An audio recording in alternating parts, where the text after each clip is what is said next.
ክርስቶስ ተንሥአ እሙታን በአቢይ ኃይል ወሥልጣን አሰሮ ለሰይጣን አጋዞ ለአዳም ሰላም እምይእዜሰ ኮነ ፍስሐ ወሰላም። በስመ አብ ወወልድ ወመንፈስ ቅዱስ አሐዱ አምላክ አሜን። የተወደዳችሁ የልዑል እግዚአብሔር ቤተሰቦች የእመቤታችን የቅድስት ድንግል ማርያም የመስቀል ሥር ያደራ ልጆች እንዲሁም የተዝካር ሚዲያ ተከታታዮች ሁላችሁ እንደምን ቆያችሁ? እንኳን ለብርሃነ ትንሣኤ በዓል በሰላም አደረሳችሁ። ተወዳጆች ከትንሣኤ እስከ ዳግም ትንሣኤ ያሉት ዕለታት ትርጓሜያቸውንና ታሪካዊ አመጣጣቸውን እንማማራለን። ከዚህም በማስከተል የመጀመሪያው ቀን የሆነውን የሰኞን ትርጓሜ እና ታሪካዊ አመጣጥን እናገራለሁ። ከትንሣኤ ሌሊት 1 ሰዓት ጀምሮ እስከ ዳግም ትንሣኤ ያለው ሳምንት የፋሲካ ምስጢር የተገለጠበት ከግብፅ ወደ ምድረ ርስት ከሲኦል ወደ ገነት መሻገርን የሚያመለክት ሳምንት ነው። ለፋሲካ የሚታረደው በግ ፋሲካ ይባላል። ዘዳግም 16 ፋሲካ ማለት ማለፍ ነው። ኢየሱስ ክርስቶስ የተሰቀለበትን ሳምንት የፋሲካ ሳምንት ነበር። ሉቃስ 22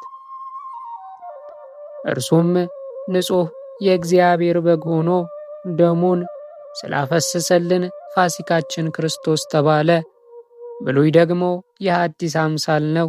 ይኸውም ሙሴ የእስራኤልን ሕዝብ ባሕረ ኤርትራን ካሻገራቸው በኋላ ወደ ምድረ ርስት ነፍሳት ደግሞ በክርስቶስ መሪነት ከሲኦል ወደ ገነት መግባታቸውን የሚገልጽ ነው። ዕለቱም ሙሴ የወልደ እግዚአብሔር በትረ ሙሴ የመስቀል ምሳሌ፣ ግብፅ የሲኦል የገሃነመ እሳት ምሳሌ፣ ፈርዖን የዲያብሎስ ሰራዊቱ የሰራዊተ ዲያብሎስ ምሳሌ፣ እስራኤል የምዕመናንና ባሕረ ኤርትራ የባሕረ ሲኦል ምሳሌ ናቸው።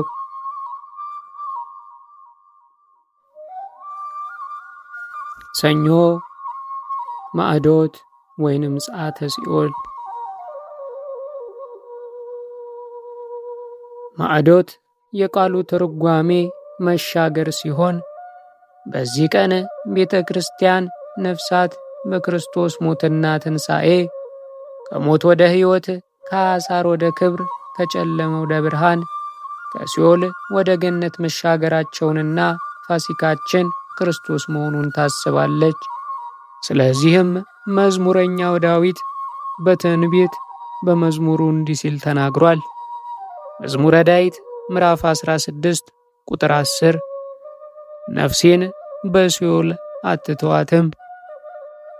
ኋላም ደግሞ ጌታችን የሰውን ሥጋ ለብሶ በዕለተ ዓርብ ከቀኑ 9 ሰዓት ነፍሱን ከሥጋው ለይቶ በአካለ ነፍስ ወደ ሲኦል ወርዶ ለ5500 ዘመን በእግረ አጋንንት ሲቀጠቀጡ የነበሩ ነፍሳትን ከሲኦል አውጥቷቸዋል።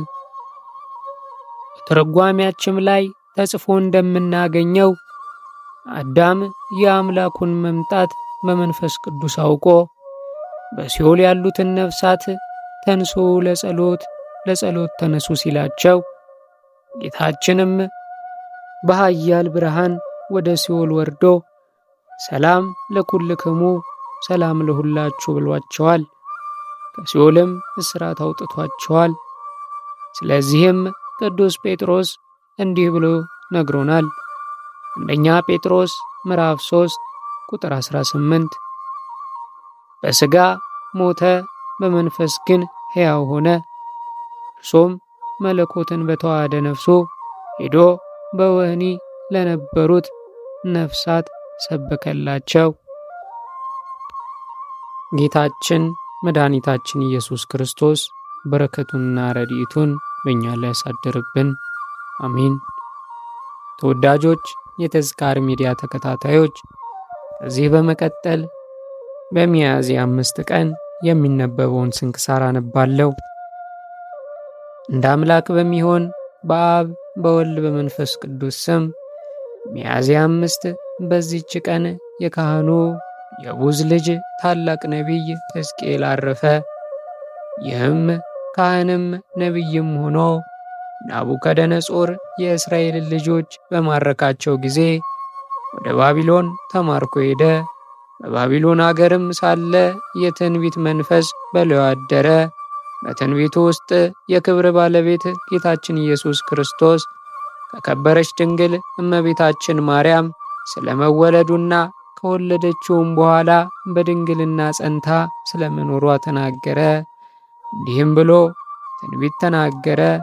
እኔ ወደ ምስራቅ ስመለከት የተዘጋች ደጅ አየሁ። ይህች በር ተዘግታ ትኖራለች፣ አትከፈትም፣ የሚገባባትም የለም። የእስራኤል ፈጣሪ እግዚአብሔር እንደተዘጋች ይገባባታልና ከእርሱ በቀር የሚገባም የሚወጣም የለም አለኝ። ሁለተኛም ስለ ክርስትና ጥምቀት በንጹሕ ውሃ እረጫችኋለሁ፣ ከኃጢአታችሁም ትነጻላችሁ፣ ከርኩሰታችሁም ሁሉ አዲስ ልብን እሰጣችኋለሁ፣ አዲስ እውቀትንም አሳድርባችኋለሁ። ድንቁርና ያለበትንም ልብ ከሰውነታችሁ አርቄ እውቀት ያለውን ልብ እሰጣችኋለሁ። መንፈስ ቅዱስንም ተቀብለው የእግዚአብሔር ልጆች እንደሚሆኑ ተናገረ። ሕዝቡንም ማስተማር ስለመተዋቸው ካህናትን ሲገስጽ ካላስተማራችኋቸውና ካላነቃችኋቸው የሰዎችን ነፍስ እግዚአብሔር ከእናንተ ይፈልጋል አላቸው። ደግሞ ስለ ሥጋ መነሳት በሕይወት ለመኖርም ቢሆን ወይም በሥቃይ አስቀድሞ እንደነበሩት በድኖች ተነስተው ከነፍሶቻቸው ጋር አንድ ሊሆኑ አላቸው ብሎ ተናገረ። ለሚያነባቸው የሚጠቅሙ ብዙ ትንቢቶችንም ተናገረ። እግዚአብሔርም በእጆቹ ብዙዎች ድንቆች ተአምራቶችን ገለጠ። የእስራኤል ልጆች በባቢሎን ሳሉ ጣዖት ባመለኩ ጊዜ ገሰጻቸው። ስለዚህም አለቆቻቸው በጠላትነት በላዩ ተነስተው ገደሉት። ይህም ሁሉ ትንቢቱ የክብር ባለቤት መድኃኒታችን ሰው ከመሆኑ በፊት ነው። የትንቢቱም ዘመን 20 ዓመት ነው። በረከቱ ከእኛ ጋር ለዘላለሙ ትኑር አሜን። ዳግመኛም በዚህች ዕለት እግዚአብሔር ሰንበትን የቀደሰበት ቀን ይታሰባል። የኢትዮጵያ ብርሃን የሆነው የቅዱስ ያሬድም ልደቱ የሚከበርበት ቀን ነው። እንዲሁም የቅድስት ታኦድራ፣ የቅዱስ አርሳኒ ዓመታዊ መታሰቢያ በዓላቸው ነው። ከቅዱሳኑ በረከት ረድኤት ልዑል እግዚአብሔር አምላካችን ይክፈለን። ወስብሐት ለእግዚአብሔር ወለወላዲቱ ድንግል ወለመስቀሉ ክቡር። ይቆየን።